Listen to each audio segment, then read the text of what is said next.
The 18th century. England. In the first part of the 18th century in England, acting was marked by extremely exaggerated vocal mannerisms. Speeches were delivered with artificially imposed cadences in the current French style. There were many long drawn-out pauses, and unnatural moves and actions. Associated especially with this period are the actors Colley, Cibber, and Robert Wilks. Most of the writing on acting in the period was concerned to analyse and prescribe formulae for the accomplished actor. The first manual for actors in English is ascribed to Thomas Betterton, first published in 1710. He expressed the wish that some men of good sense, and acquainted with the graces of action and speaking, would lay down some rules, by which the young beginners might direct themselves to that perfection, which everybody is sensible is extremely, and perhaps always has been, wanted on our stage, so that from them we might form a system of acting which might be a rule to future players. The actor Colley, Cibber, 1671 to 1757, had a predilection for an exaggerated style, and it is no surprise therefore to learn that he was the first Lord Foppington, the fop of all fops, in Vanbragh's The Relapse. Yet he appreciated a natural style in others. Of Thomas Betterton's performance as Hamlet he wrote that, unlike many other actors, who had presented Hamlet in a violent passion, when he encounters his father's ghost for the first time, Betterton opened with a pause of mute amazement. Then rising slowly to a solemn, trembling voice, he made the ghost equally terrible to the spectator as to himself. For Cibber it was important that the actor identify fully with the feelings of the character being portrayed. He that feels not himself the passion he would raise, will talk to a sleeping audience. While, however, he praised in actors a natural freedom, a becoming grace, which is easier to conceive than describe, he also stressed that they must control their voices very much as a singer does. The voice of a singer is not more strictly tied to time and tune than that of an actor in theatrical elocution. The least syllable too long, or too slightly dwelt upon in a period, depreciates it to nothing. The actor Charles Macklin, 1697 to 1797, was the first to attempt to break with the extreme artificiality of the period and introduce something of the quality of normal speech onto the stage. He also encouraged a degree of authenticity in costume, by being the first to dress Macbeth in Scottish traditional dress. Another actor and playwright, John Hill, wrote of Macklin. It was his manner to check all the cant and cadence of tragedy. He would bid his pupil first speak the passage as he would in common life, if he had occasion to pronounce the same words, and then giving them more force, but preserving the same accent, to deliver them on the stage. Where the player was faulty in his stops or accents, he set them right, and with nothing more than this attention to what was natural, he produced out of the most ignorant persons, plays that surprised everybody. In Macklin's own essay, The Art and Duty of an Actor, he wrote, "The actor must take especial care not to mold and suit the character to his looks, tones, gestures and manners. If he does so, it will become the actor's character, and not the poet's." Influenced by Macklin was an actor destined to gain great renown in the history of English theatre, David Garrick.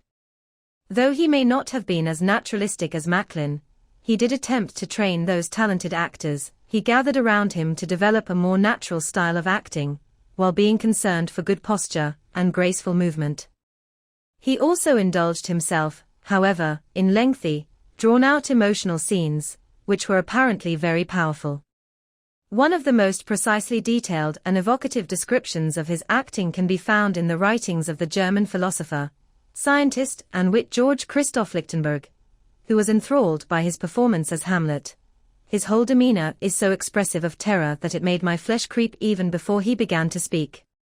The almost terror-struck silence of the audience, which preceded this appearance and filled one with a sense of insecurity, probably did much to enhance this effect. Lichtenberg provides one of the most precise descriptions of an actor's physical behavior on the stage, so that it is possible to visualize very clearly the whole sequence of Hamlet's first encounter with the ghost. It was Garrick who was responsible for bringing the attention of London audiences to the young actress Sarah Siddons, who managed to combine a naturalness she had learned from Garrick with a certain statuesque quality she had perfected. She also had an emotional depth, which endeared her to the new Romantic movement. By contrast, her brother, John Philip Kemble, had a cool, classical and mannered style, which he put to great effect in his most famous role as Coriolanus. Sarah Siddons was renowned for completely identifying with the role she was playing. Of her performance in the role of Constance in the play King John she wrote, "I never, from the beginning of the play to the end of my part in it, once suffered my dressing-room door to be closed, in order that my attention might be constantly fixed on those distressing events, which, by this means, I could plainly hear going on upon the stage. In short, the spirit of the whole drama took possession of my mind and frame, by my attention being incessantly riveted to the passing scenes." France. Despite Michel Baron's attempt at a comeback with his natural style in 1720, a ponderous declamatory style of tragic acting prevailed throughout 18th century France. The Comédie Française continued to present its plays in stunning, but historically inaccurate costumes, with very self-consciously intoned recitation. There were some attempts to counteract the trend. The actress Adrienne Lecouvreur, 1692–1730, who acted in many productions with Baron, wrote to a friend that the simplicity of her acting was her one merit. When she died, Voltaire wrote of her that she showed feeling and truth where formerly had been shown little, but artificiality and declamation. Voltaire's own influence on acting, however, was in the encouragement of a more fiery emotional style. Two great tragic actresses in particular were molded by him, Marie-Françoise Dumesnil and Mademoiselle Clairon. Also trained by Voltaire was the actor known as Le Cain, Henri Louis Cain, 1728–1778. He was praised for his vocal skills and his ability to use silence to great expressive effect. One classic work on the nature of acting from this period, still quoted, or at least referred to, is Le Paradoxe sur le Comédien of 1773, usually translated as The Paradox of Acting, by Denis Diderot, 1713–1784, who is most famed for his 20 years' work on the establishment of his great encyclopedia. He was also a playwright, and attempted to replace the rather turgid serious drama of his day with plays about ordinary life written in prose rather than verse. His famous essay on acting was written as a reaction to an earlier work, by Pierre-Raymond de Saint-Albin, entitled Le Comédien, 1747, which had stressed that a high level of sensibility was necessary for good acting. For Diderot, the actor should avoid all sensitivity. If the actor were full, really full, of feeling, how could he play the same part twice running with the same spirit and success? Study and analysis was all important for him. The actor who plays from thought, from study of human nature, from constant imitation of some ideal type, from imagination, from memory, will be one and the same at all performances, will be always at his best mark. In the latter part of the 18th century, there appeared one actor, who was revolutionary both in his art and in politics, François-Joseph Tarma, 1763–1826. He spent some years of his youth in London, where he became familiar with a more naturalistic style of acting than was common at the time in France. He also learned to love the works of Shakespeare. Back in France he eventually entered the school of elocution, which trained the leading actors of the Comédie Française. With the help of the comedian, Henri Dugazon, 1746–1809, he managed to develop a more individual style of acting than was encouraged in the Comédie Française. As a minor actor in the company he was unable to introduce many reforms, but he did provide himself with a costume, which was reasonably accurate historically, when he appeared in Voltaire's Brutus. In other productions, too, he took great pains to achieve historical verisimilitude.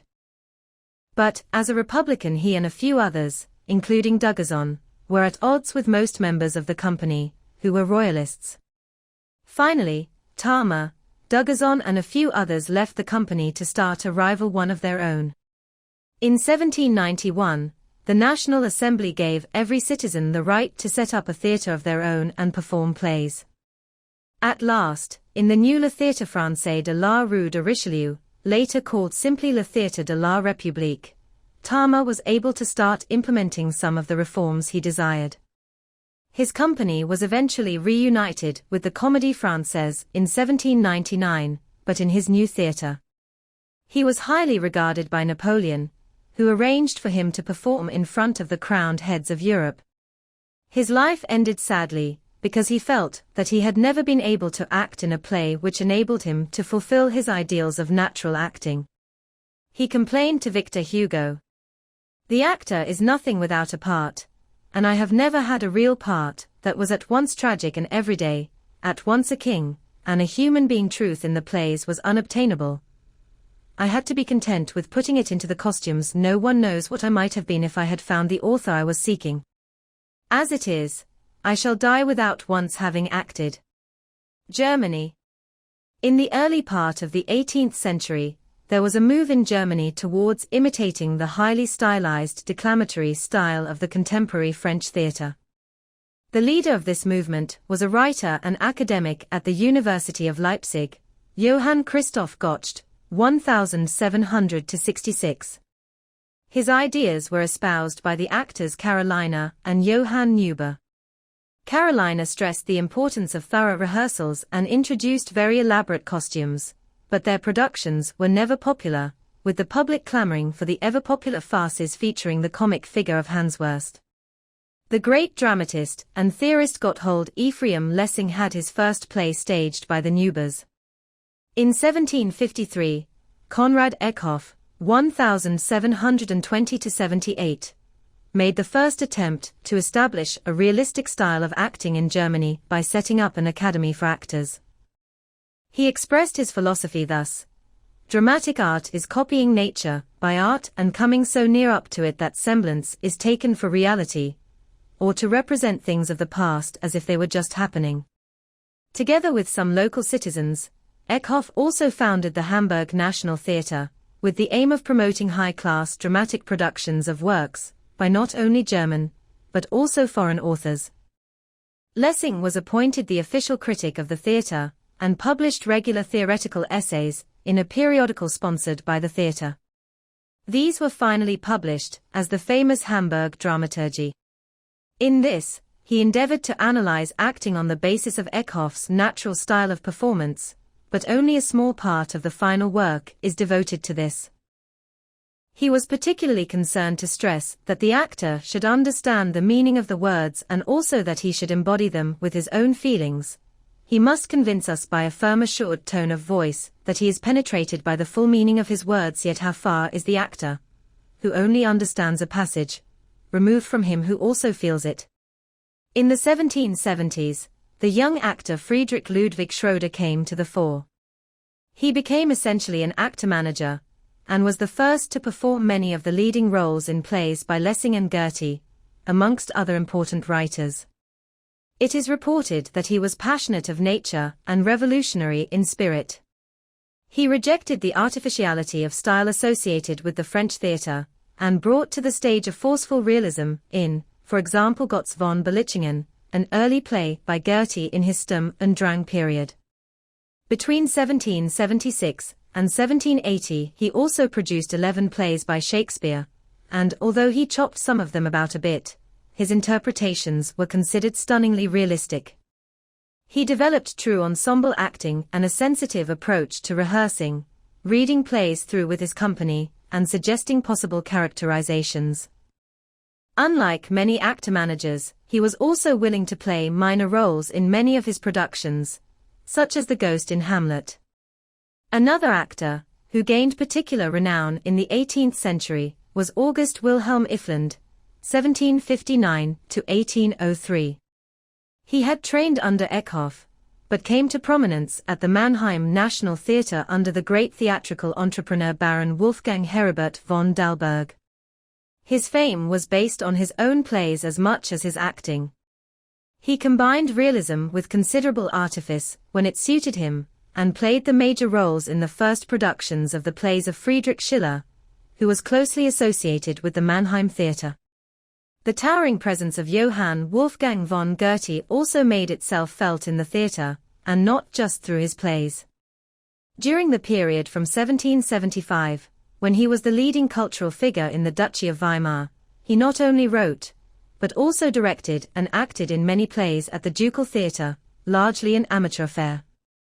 Eventually, in 1791, he was asked by Duke Karl August to take over the direction of a newly built theatre with professional actors.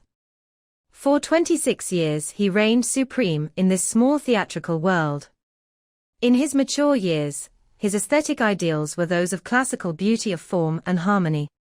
He attempted to improve the acting style of his company with a set of rules for actors. These were far removed from the principles followed by Schroeder, and stressed formal posture, gestures and precise pronunciation, avoiding all distortions by dialects. Schiller's arrival in Weimar complemented Goethe's restrained style with greater liveliness. Acting throughout the 18th century in Germany thus came to be dominated by the polarity of Hamburg realism and Weimar classicism. Signs of the Romanticism to come are evidenced in the fiery acting style of Johann Friedrich Ferdinand Fleck, 1757 to 1801, at the Royal Court Theatre in Berlin. Fleck was the first to play the role of Wallenstein in Schiller's great trilogy. Russia. Steps were already being taken in 18th-century Russia to establish a more professional theatre. The tragic actor, Ivan Dmitrievsky, 1734 to 1821, went to observe French and English drama at first hand, meeting and discussing with David Garrick. He was appointed by Catherine the Great to the directorship of the first theatrical school in the country. His stated aims were not only to encourage actors to be more creative in their performances, but also to develop an awareness of the links between their art and their country, to lend, in other words, a national identity to drama. The playwright Peter Plavlshikov, 1760 to 1812, was also concerned to use his art to the end of establishing a sense of national identity. He wanted a style of drama which was akin to the character of the Russian people. The Russians demand not words, but deeds. They desire little to be said, but much to be implied. They love the intricate, but cannot endure the excessively sweet. Love order and will not suffer pedantry.